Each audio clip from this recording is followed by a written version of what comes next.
दिल्ली के लोगों को प्रदूषण की मार से बचाने के लिए दिल्ली सरकार ने स्मॉग टावर लगवाया है। ये देश का पहला स्मॉग टावर है। मुख्यमंत्री अरविंद केजरीवाल ने कनॉट पैलेस में बनाए गए इस स्मॉग टावर का सोमवार को उद्घाटन किया। दिल्ली सरकार ने इस स्मॉग टावर को पायलट प्रोजेक्ट के रूप में शुरू किया है। यदि ये प्रोजेक्ट सफल रहता है तो आने वाले समय में दिल्ली के लोगों को ऐसे ही स्मॉग टावर देखने को मिल सकते हैं। राष्ट्रीय राजधानी दिल्ली और आसपास के राज्यों में पराली जलाने की घटनाओं को रोकने के लिए प्रभावी कदम उठाने के निर्देश दिए गए हैं। फसल की कटाई से पहले वायु गुणवत्ता प्रबंधन आयोग ने दिल्ली सहित आसपास के राज्यों से कहा है कि वे उपग्रह डेटा का उपयोग कर पराली जलाने की घटनाओं के आकलन के लिए इसरो द्वारा विकसित एक मानक प्रोटोकॉल को अपनाना और लागू करना सुनिश्चित कर दें। दिल्ली कंटोनमेंट बोर्ड ने सोमवार को राष्ट्रीय हरित अधिकरण को बताया कि उसके क्षेत्र में आने वाले सभी मस्जिदों, मंदिरों, गिरजाघरों और ऐसे सभी धार्मिक संस्थानों को ध्वनि मानदंडों के अनुरूप आवाज रखने के बारे में जानकारी दे दी गई है। बोर्ड ने कहा कि उचित स्थानों और वेबसाइट पर नोटिस लगाकर ध्वनि प्रदूषण के संबंध में विस्तृत जागरूकता अभियान चलाया जा रहा है। राष्ट्रीय आपदा प्रबंधन संस्थान द्वारा तैयार की गई रिपोर्ट में कोरोना महामारी के तीसरे वेव की सितंबर महीने में आशंका जाहिर की गई है। रिपोर्ट में स्पष्ट तौर पर ये बात कही गई है कि बच्चों पर ये वेव ज्यादा प्रभाव डालेगी। इसका कोई बायोलॉजिकल आधार नहीं मिला है। साथ ही रिपोर्ट में ये सलाह भी दी गई है कि कोरोना के मामले भले ही कम दिखाई दे रहे हों, लेकिन सतर्कता लगातार जरूरी है, जिससे तीसरी वेव न आने पाए। यूनिसेफ की एक रिपोर्ट के अनुसार भारत सहित दुनिया के 1 अरब से ज्यादा बच्चों पर जलवायु परिवर्तन का गंभीर खतरा मंडरा रहा है। भारत उन 4 दक्षिण एशियाई देशों में शामिल है जहां बच्चों को उनके स्वास्थ्य, शिक्षा और सुरक्षा पर जलवायु परिवर्तन के प्रभावों का सबसे अधिक खतरा है।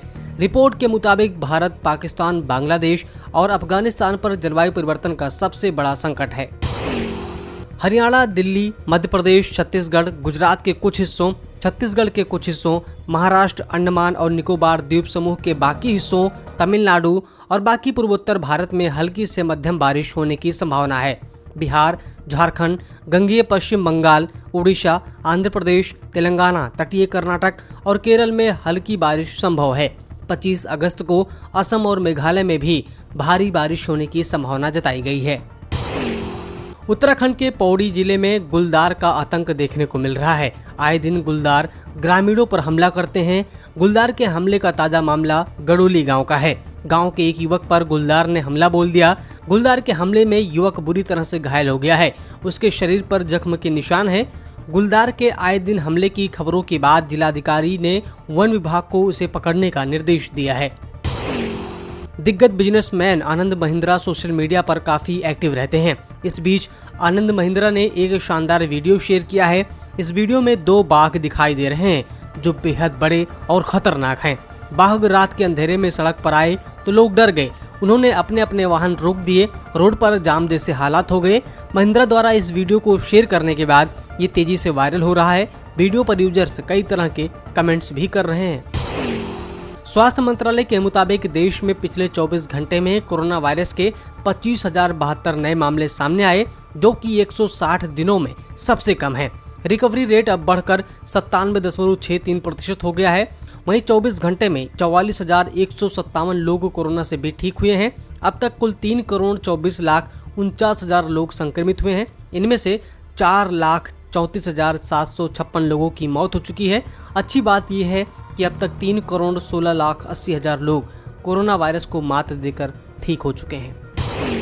ग्रीनलैंड के इतिहास में पहली बार उसके सर्वोच्च बर्फीले शिखर पर मूसलाधार बारिश हुई है, जिसकी वजह से वैज्ञानिकों की चिंता बढ़ गई है। यहाँ पर अप्रत्याशित तौर पर 7 करोड़ टन पानी गिरा है, जिससे बर्फ की चादरें टूटकर बिखर गई हैं। पिछले हफ्ते 9 घंटे तक हुई इस घटना से ग्रीनलैंड के शिखर पर 1 दशक के अंदर तीसरी बार फ्रीजिंग पॉइंट से ज्यादा तापमान हुआ है। ये आंकड़े national science foundation summit station ने दिए हैं। सब्सक्राइब करें पर्यावरण पोस्ट।